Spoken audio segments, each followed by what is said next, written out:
Welcome back to Thrive While Living an Addict. We are joined today by Dr. Robb Kelly, who originated in England and is now in the United States in San Antonio. And he has a very interesting background in terms of music and Abbey Roads, and he has a PhD in neuroscience from Oxford, and he has a massive moment of turnaround for himself that I think our audience would love to hear. And so here's Dr. Robb Kelly. Oh, thank you so much. Great to be here, guys. I'm looking forward to this one. Super. We are too. So if you would kind of take us back to your origin story. Yeah, so I come from Manchester, in case you think my accent comes from East Texas. He's definitely from England. So on the projects with a poor family, very poor.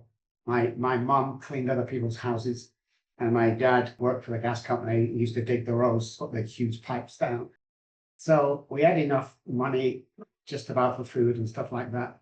I used to get 2 pairs of shoes every year, rain or shine. So if the holes went through them, I used to walk to school in the snow. Musical family. So I'm on stage at the age of 9 with my auntie and uncle. That's where I took my first drink because I was nervous on stage in Liverpool, and gave me half a beer and I drank it, and the whole world changed right there for me. But it was kind of growing up in that environment. Music was an escape for me because it took me to different areas of Greater Manchester, and I was always earning money with a guitar on my neck. So it was always an escape for me. And then the weekend drinking become 4 days, 5 days, 6 days, the old story. Graduated from college, drinking every day now. And then, yeah, that didn't end well for me, unfortunately. So when did it end? When I was 28. So, wow, was I 28? It was 1980 something. Don't remember. So I relapsed a couple of times since then. But my path and study of addiction opened massive doors for us. And we get to write papers for Harvard and Oxford and Cambridge and stuff like that on addiction and alcoholism. So yeah, we're excited. We love what we do because we do what we love. Right. And we have 5 offices around the world. We have Dallas, we have San Antonio, we have Manchester, we have Switzerland and Spain. So we're Congratulations. Yes. So the boys of the street did good.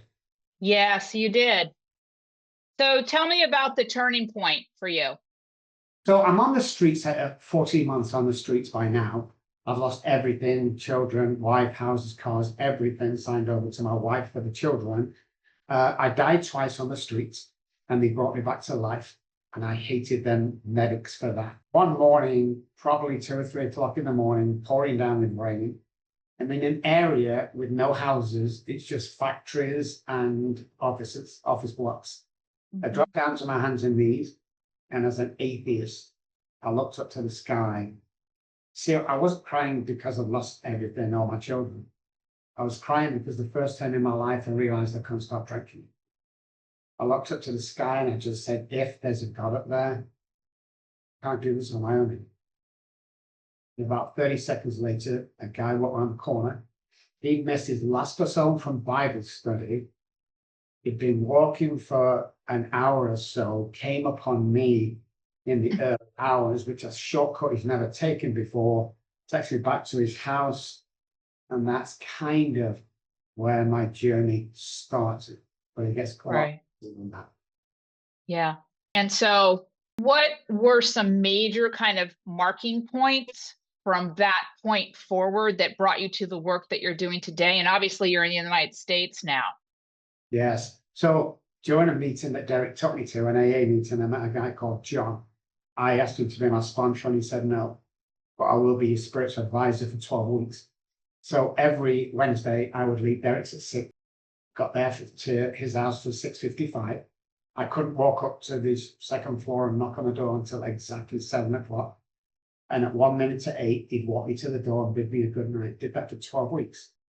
I was changing. I knew the alcohol problem had gone, but more I was working with people and I was helping people and healing people much in that time period. So the last night I was there, John said that God's got a plan for you. And It's going to take you around the world, away from England, and start healing people and guaranteeing that they can recover. And I said, John, I'm in Derek's basement on a blow-up mattress. Nobody knows I'm there. So I think you've got that one wrong, but thank you. Thank you. Next day, I'm cleaning up, vacuuming, and Derek comes home at lunchtime and says, hey, the guy that sweeps the floor in the factory has just resigned. Do you want a part-time job washing floors? I'm like, oh my God, yes. Didn't think a job. Later that week, it turned into a full-time job. So when I first got my pay packet, I went to the gas station and I bought John a little teddy bear, that's all, I could afford, and a card. And I wrote on the card, thank you, John, for introducing me to God, because he with a capital H took the compulsion to drink away. And I almost ran to his apartment. I couldn't wait to get there to tell him everything you said already, John, is coming true. You know, I could see signs of everything happening. And I got to the apartment and there was nobody there, no answer. I was knocking that loud at the woman on the right-hand door of the apartment. She came out of her apartment and says, can I help you? And I said, yeah, I'm after John. Is he relocated? Has he moved anywhere? And she said, John who? I said, John, your neighbor. And she went, well, you know, I'm on night shifts and I'll let her go. The other side knocks on the door. Big guy comes to the door. What do you want? I said, where's John? Has he moved? What's going on here? He said, John who? I said, John, your neighbor. I said, I've been coming here for 12 weeks. And he said, no, you've got the wrong address. No, I've got the right address. What's happening? He went on to tell me that apartment was derelict. And if I was to walk in the door, I'd fall 2 flights down and probably kill us. So now I'm thinking these guys are crazy. So I go back to, and I'm lost. I'm like, what's going on? I walk in this meeting I've been to several weeks ago when I met John. And the chairman went, oh my God, Rob, thinking, oh, thank God for that. I thought I was going crazy. And he hugged me, we high-fived, and we got coffee. And I said, just what time does John get here? And he said, John who? I said, the guy I was speaking to over near the coffee machine. And he said, Rob, we thought you were praying because you were speaking to yourself. We've never. Ooh. And when I started to get wealthy in America, I hired the best private detective agency in probably England, and nobody could find. And I would never tell that story for 15 years. Because I was embarrassed and people think I'm crazy. The things that's happened in the last 20 years, I mean, diagnosed cancer, last minute vanished, OD'd, and back injury, they OD'd me on the table, I died, and somebody walking past saw me in my own private room, and they come, it just goes on and on, but the healing, we have a 98-99% success rate. We're the only company in the world that offer a money-back guarantee if you relapse or get depressed or anxiety after you leave us, but still following our program, we'll refund your money.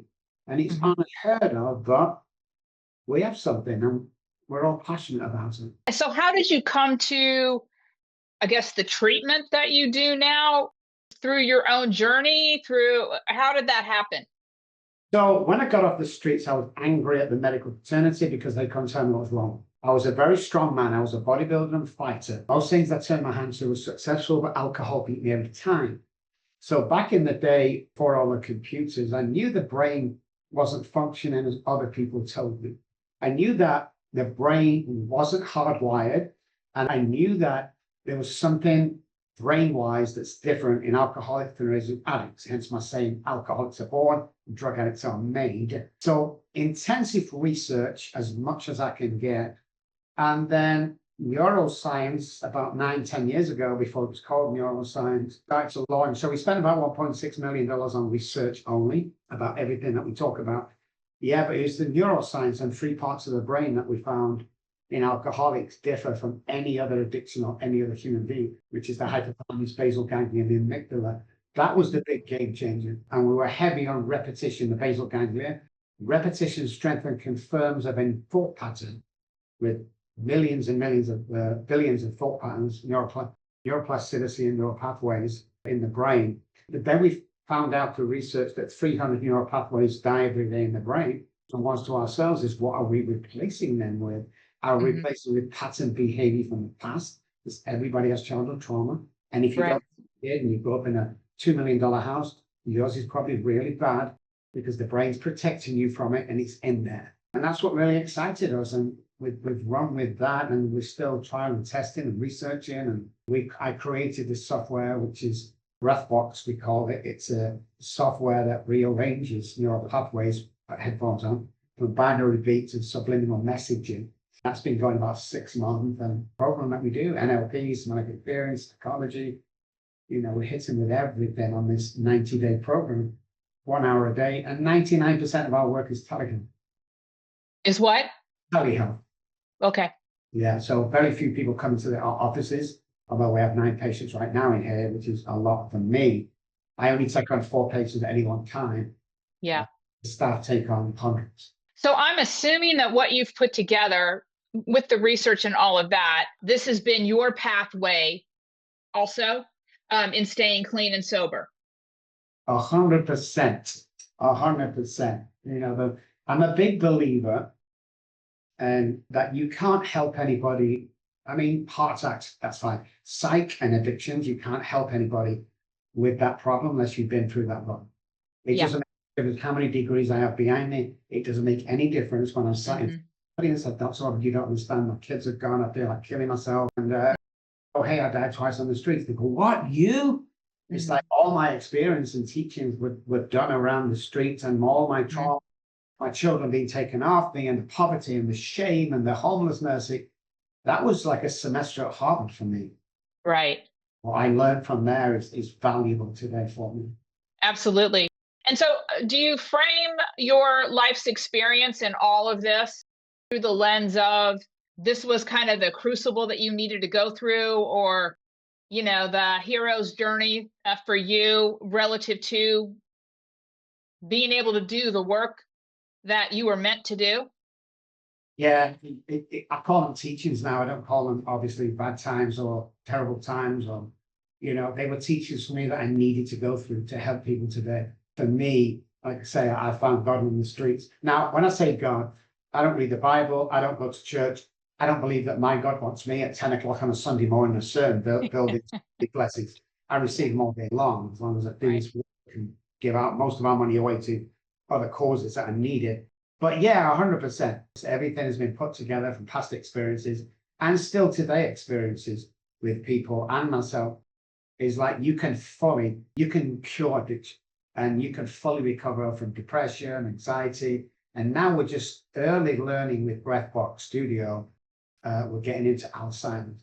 So we've seen a 13% increase in short-term memory with Alzheimer patients. So it's just like everyone wants to tell us that the brain can't change. Everyone wants to tell us that most of the illnesses that we get is hereditary.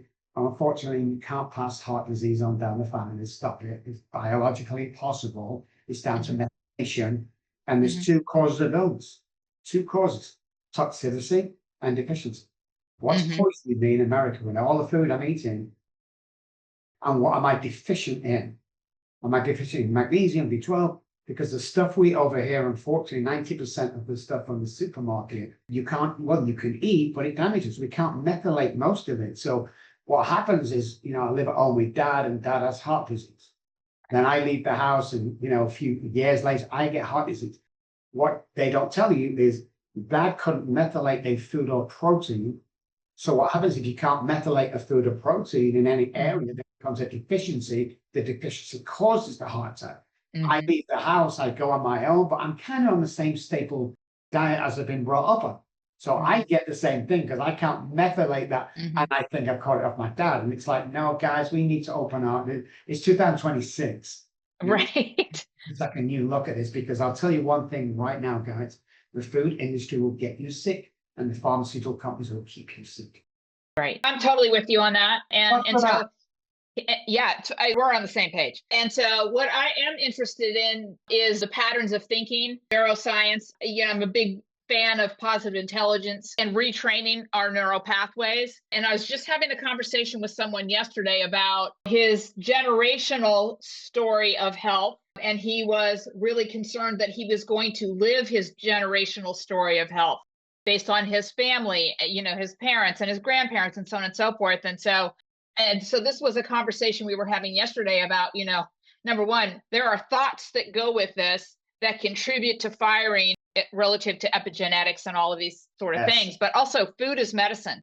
And our bodies are just racked with inflammation, all of these kinds of things that contribute to us being sick and so on and so forth. So what I'm curious about is, what do you continue to learn? And then this seems kind of like over here is, do you have like a favorite story of someone who has just completely transformed? Oh God, loads of them. Now, most of them I can't say because I work with a concierge doctor with high profile people. But I mean, 11,000 patients on, I mean, nearly every one is the same. There's a pattern with them. Is they're gone, they're done, they spent millions of dollars in treatment centers, they finally find their way here, they join our program, we build a new life for them. And we believe in this. So the mind is energy, we all agree on that, guys. And it sits inside the brain, most of us agree. Mind over matter. It's the mind, the power of the mind that can run the day and change the day, period. But when that mind, which is energy again, connects with another energy, okay, and the neuroplasticity work is done on the trauma, your DNA changes. Mm-hmm. Why is that important? Well, I'm not the same guy as I was. So thinking patterns, so 300 neural pathways every day, again, what are we replacing with the patterns? And people we surround ourselves with is bigger guys than no. How do we know that? Well, we did our own experiments on everything that we talk about. We had 9 actors coming to the waiting room. They were given instructions. There's $100 for like 10 minutes work. Have a copy. You're going to sit down in this waiting room. When a buzzer goes, you're going to stand up for 5 seconds and sit down. One by one, we'll call you in. Got it? Yeah. Then we invited a patient over that was going to try our BreathBox studio for the first time. She was so excited. On the phone. The buzzer went, they all stood up. She glanced up and she glanced down again and she still did it. Second buzzer, 45 seconds later. Everyone stood up. Now she puts her phone in her hands and she's looking, everyone sits down. Third buzzer. So now we're 3 minutes in only. She stood up with everybody else, didn't know why, and she sat down with everybody else, which was interesting.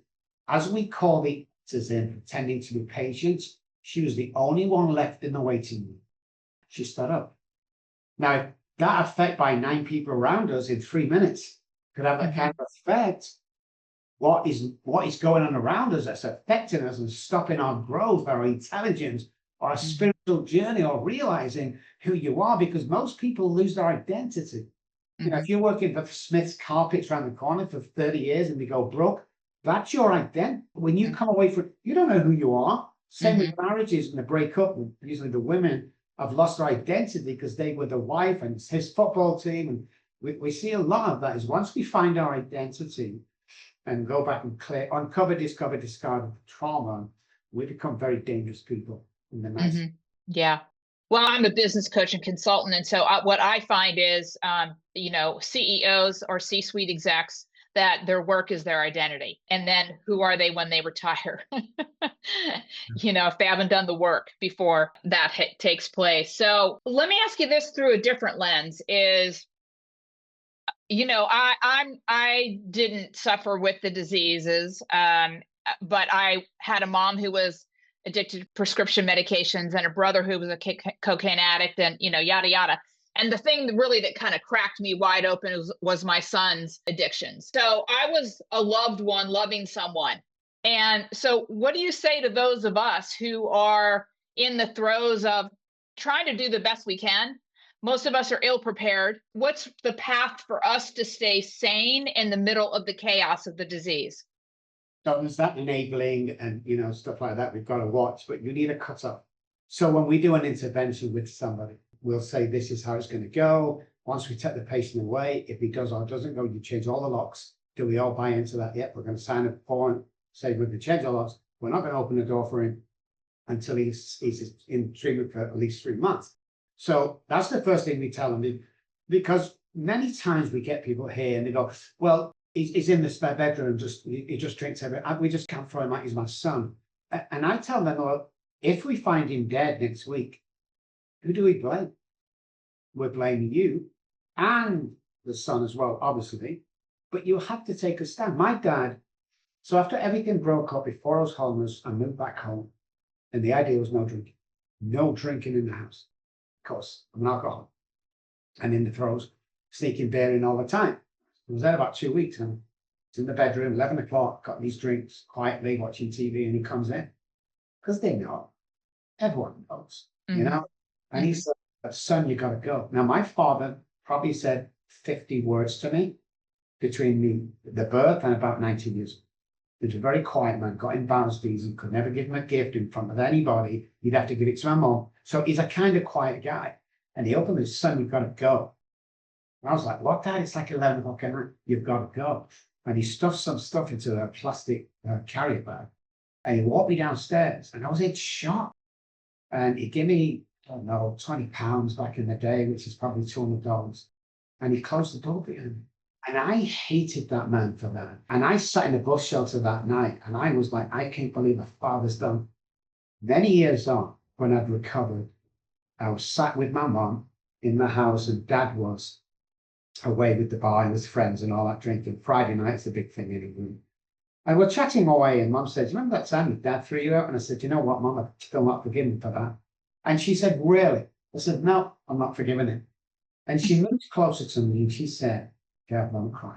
In 55 years of being married to your father, that was the only time I saw him cry.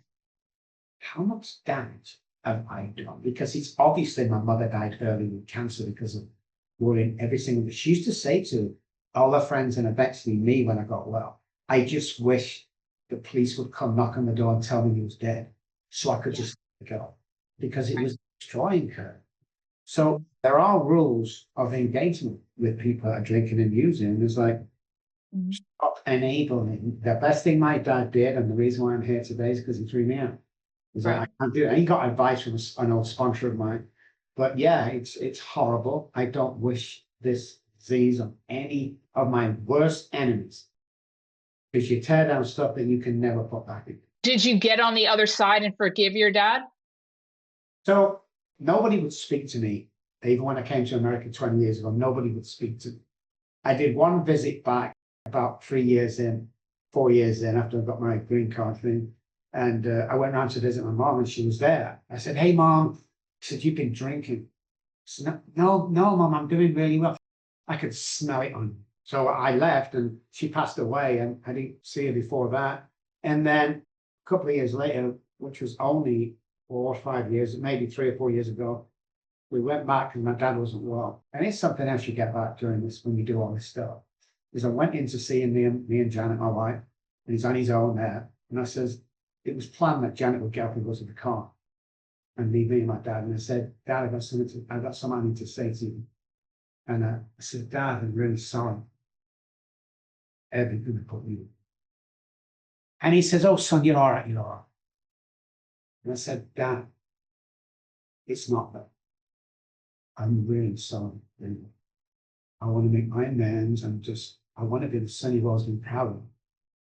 And he hugged me for the first time in 58 years. We left there, it was great, we went back home, and 3 days later he died. So I just got back to do what I've got to do. But yeah, slowly but surely. So for 30 years, 10 years over there, 20 years in America. I'm a concierge doctor, which means that I work with 4 patients, and if they text me in the middle of the night and they want me on a plane at the private airport, I've got to go. So I have to get every text that's on. In there, they went, I looked at it, I squinted at it, and it was my daughter, Charlie. And she says, hey, Dad. She called me Dad. And I woke my wife up, and crying, and oh, I'm so sorry. I was crying, and, you know, she said, hey, Dad, I've seen you on TV. Enough is enough. I don't believe what Mom was telling me. I need to see you. I've got something to show you. That's all she said to me. We had a couple of hours on the plane. We stayed in a hotel. In the morning of, we went down there, and I'm crying and just can't stand up. And I'm having this breakdown from all the lack of stuff that I didn't do for all careful. When we got to the door, and I'm shaking, and I said to Jenna, I can't do this. I'm just about to turn around. And she opened the door. And we hugged and we cried. I would swear it was an hour. She tells me a minute. And then she got me by my hand, and she walked me into her living room, and she handed me my 3-month-old grandkids. It was then, and only then, did I realize I'm doing good and helping people saving.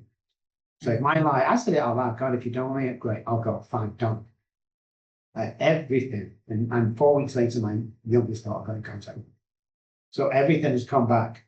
My sister, who didn't speak to me for 20 years, she runs my English-British restaurant next to my offices. So we brought her over for it, and she runs that. So it's been a journey, but we do see miracles and get stuff back every single day. Yeah. So amazing. And what I would say, if people can just continue to have hope, love with boundaries, and you have no idea what might be returning to you. And it is the hardest thing as a parent to do that. And it is the only way to go. It's sadness turns into greatness. Hopeless turns into hope. If the guys listening at home just knew how the mind works, if I could sit here for the next 2 weeks and explain, if only you knew what you're capable of doing, if only you knew that once you get over this, you can mend all in relationships. And we actually have. So I come on these shows, I'll tell the audience now, we turn down 20 podcasts a month just because of who I am in America, high profile, television, books and all that. But she goes around and she looks at people that are changing the world. So obviously you're one of them. I'm not here to sell anything. I'm not here to sell my services or my book. I'm not interested. If you see my book online by any chance, send me a message, I'll send it for you. I'll sign it for you. But we're here to save our life. Yeah. And we're here to give information to parents and loved ones. Is that we have an office there. My wife and her assistant works in the office, and all they do all day long is take calls off loved ones saying, I don't know what to do. And we never sell them anything. But we talk the parents through, or we talk the loved ones through what's actually happening. We need to understand what's happening. That this is a disease and the choice has been taken away from us. Yeah. And get them through to the other side. You'll get your son back. You'll get your husband back and back. There's so many miracles, but it's because of my parents. Nobody was there for my parents to tell them, hey, this is what we're doing. If you're not treated, it's a terminal illness. You will die. That if you're a real alcoholic, it talks about generational and all that. You're going to die, man. And people, when I say that at conferences, we get a few people, oh, you shouldn't be saying that. For real. First of all, don't tell me what to say, first of all. And secondly, this information needs to be heard, because I'm very controversial when I'm up there, because I'm sick to death of watching people die. And I'm sick to death of watching parents go through this agony from lack of knowledge. Because that's why in America, if you get well in America, you're not good to anyone. You're what? If you get well, you're not good to anybody. Pharmaceutical companies who run the world, if not the universe, if they can't sell you a drug, you're not used to a lost customer. I ask people all the time, have you ever gone to the doctors pertaining psych or anything else? Is give you a tablet or a pill for the illness, you've taken it over several weeks, it's cured the illness, so you never have to take the medication again? And the answer is no. We fall in this trap. We have people all the time. Oh, Dr. Robb, I'm so depressed. Oh, okay, Mrs. Smith. How long has this been going on? 5 years. Oh, 5 years. I'm so sorry. Do you take medication for that? Yeah, I take Wellbutrin. Oh, how long have you taken the Wellbutrin? 3 years.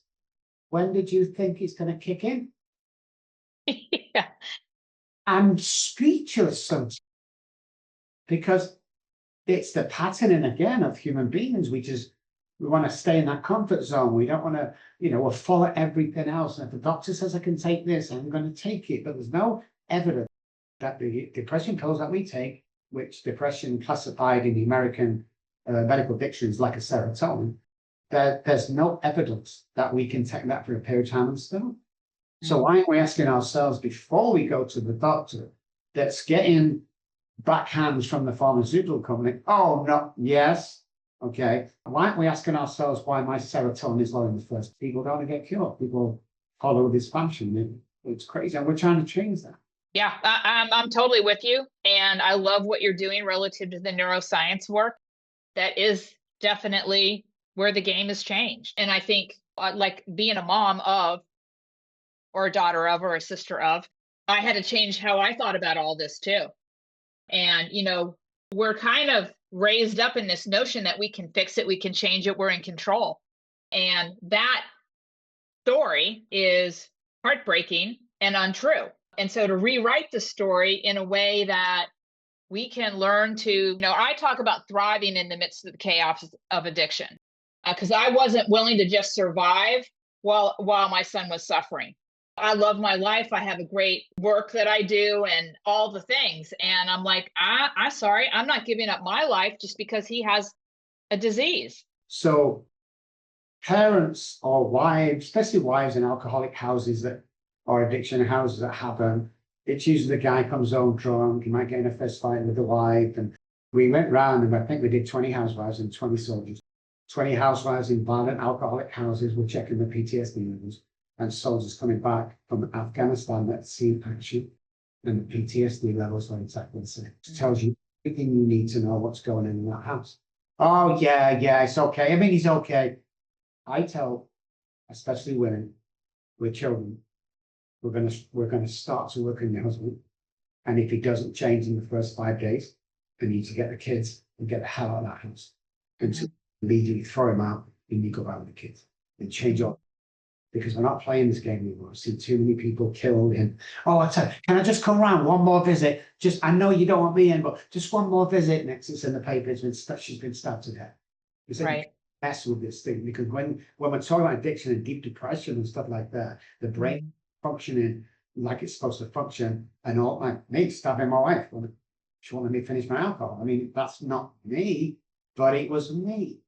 And can't help yourself because the hypothalamus, which is our survival part of the brain, this is why it's a disease of alcoholism, hijacks the brain and tells the prefrontal cortex to drink alcohol to survive.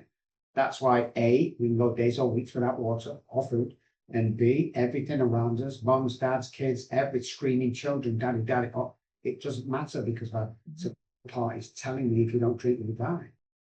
And when we found out that, it was a huge piece of information that, you know, when people come for our program or I'm talking somewhere in conferences, most people, if not all, come up and go, "Oh my God, that makes so much sense," right? Because I wasn't just like you. I wasn't. Just stop drinking for your kid. Just stop drinking. I couldn't, and I was angry that people didn't understand that word. If just stop drinking, I've done that. Not drinking.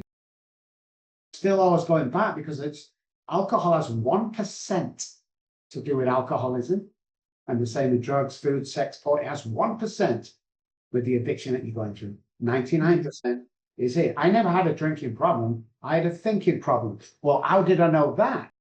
Well, going back to my homeless days, I'm outside a liquor store, 5 o'clock in the morning. It's snowing. I've got a string vest, pair of shorts, and a flip flop. That's all I've come out of the house with. I'm outside, I'm sweating profusely. I can't really talk because I'm going in the DT. This Pakistani beautiful guy opens the corner shop and allows me, and closes the door. Can't sell alcohol till 10 a.m. by law. Letting me in at 5 a.m. He knows what I'm going through. I never realized at the time, but he must have known. On this occasion, this is what happened. Let's £10 and I put it on the counter, and he put the bottle on the counter, and this. Hey, buddy, sweating stopped, headache stopped, mood changed instantly, and I've not even opened the bottle. And it was like slow motion for me. I looked at the bottle, I looked at the shopkeeper, the back of the bottle, I went, "Oh my God, it's not the alcohol." Yeah. And that was our biggest finding. I know I stayed on the streets for a long time after that, but when I got into my research, I wanted to find out what was going on. So we would ask friends who just relapse. Next time you go, let us pick you up. We'll pay for everything, take you there, take you back, and just wire your head and your chest up. Are you good? I said, yeah.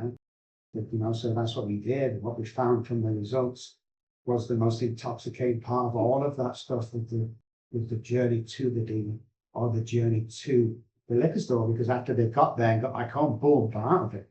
So it's the anticipation where all the pain, all the aches, all the depression went, and you were 3 miles away from the dealer, and you're in a great mood because you know the brain knows it's going to get that reward.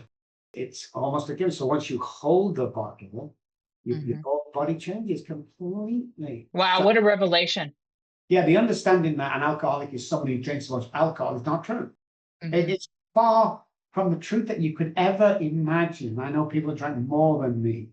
But the idea is, let's look inside the brain, find out what's going on, and see if we can fix this. And that's what we spent 20 years in America doing. Right. And so what brought you to America? Ah, that's another crazy. So when this chat site, the Christian chat sites first came out many years ago, 20, 21 years ago, I'm on it. I'm at Derek's house and he has this computer thing. I kind of got, anyway, met a girl called Sue. She had alcohol written all around her, ex-husband, everything, but she belonged to a mega church in Dallas. Anyway, they asked me to come over there for 3 weeks to do like seminars with their youth ministry because there's a huge crack cocaine. It was the most affluent area of America at one time, very, very affluent. So that's what I did. So I went over there. Now, just before I came, my passport had expired. And then from miracles, it was delivered the day before, like 6 days after I texted it. So I came over it. And when I got off the plane onto the tarmac of the runway, it hit me that I'm never going to go back home again. That's what happened. So I'm here with $30. That's all I have. I don't have anything at all. Little apartment and the government's paying for.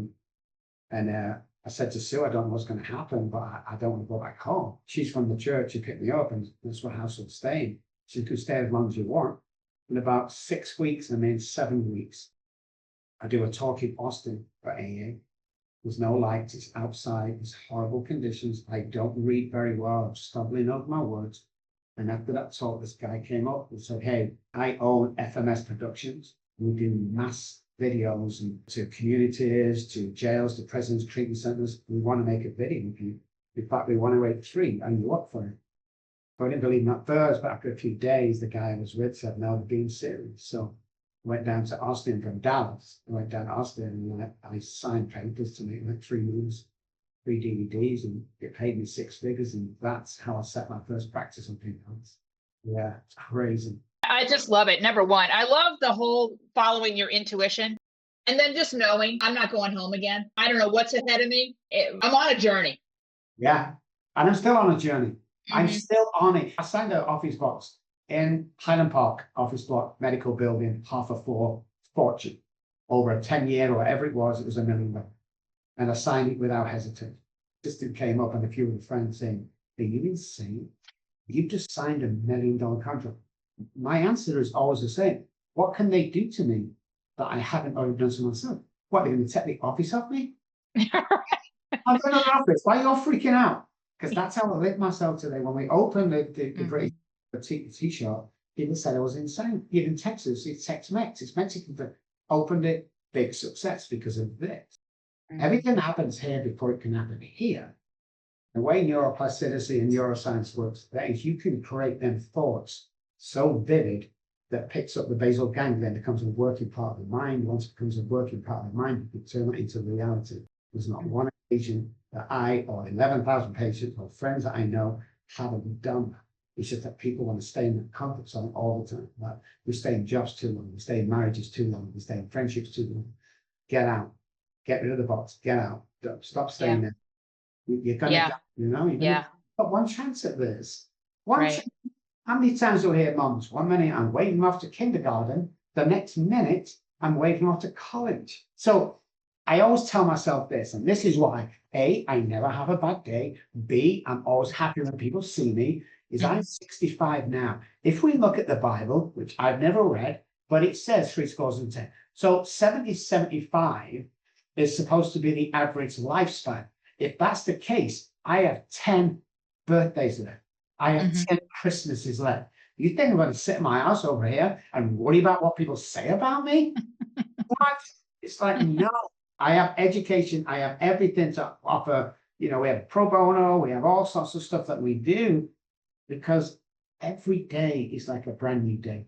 I'm still excited now as I was 30 years ago. So excited about every single day when I get up. How many lives can we save? How many people can we say a kind word to that changes their life? And if you don't believe me, guys, next time you're in a built-up area of people, watch for somebody coming towards you in nice sneakers or nice training shoes. And I want you to say, especially in America, 2 words, nice sneakers. He's going to go, oh, thank you, man. So everyone I watch him walk away.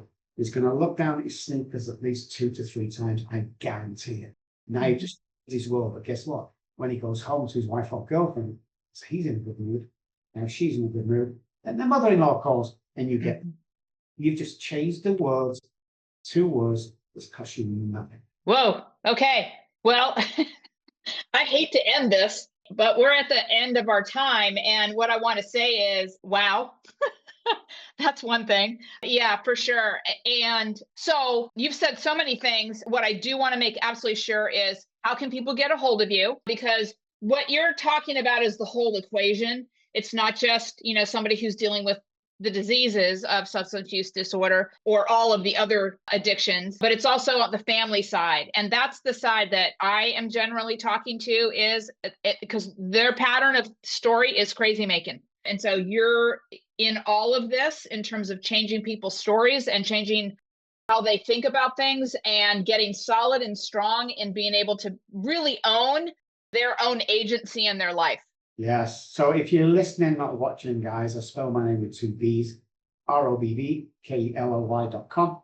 The website, you'll see the Breathbox Studio on there. You'll see our nonprofit on there. Jump on. There's lots of fun things to do. Connection to all our social medias. Come and say hi. The nonprofit, if you can put $1 in there, great. If you can't, let us know. We'll probably give you $5 because that's what it's about. It's about giving back 100% all the time, giving back. And we set our offices like that. So every office has $5,000 in the safe per month. And if you don't get rid of that $5,000 for donation or helping people, it comes out of your wages. So we're always doing great stuff like that. So come and see us, Guy. Come say hi. If you need advice, my wife and her assistant will sit there. We have people sometimes calling 20 times a day. They're distraught. You don't get a chance for them. Yeah, for sure. What a John. Yeah. Well, thank you so much. And, I hope that you have far more than that 10-year runway. So you keep changing people's lives. And the way that I think about things is we're on this trajectory to shift the planet. And so the more of us that are on this journey and the longer we can stay on this journey, the more we're going to shift it in a shorter period of time. I love it. I love it. Thank you so much for allowing me on. It was absolutely amazing. You're a great podcaster. Thank you. Thank you. Thank you. Okay. Take care, everybody. Thrive while loving an addict.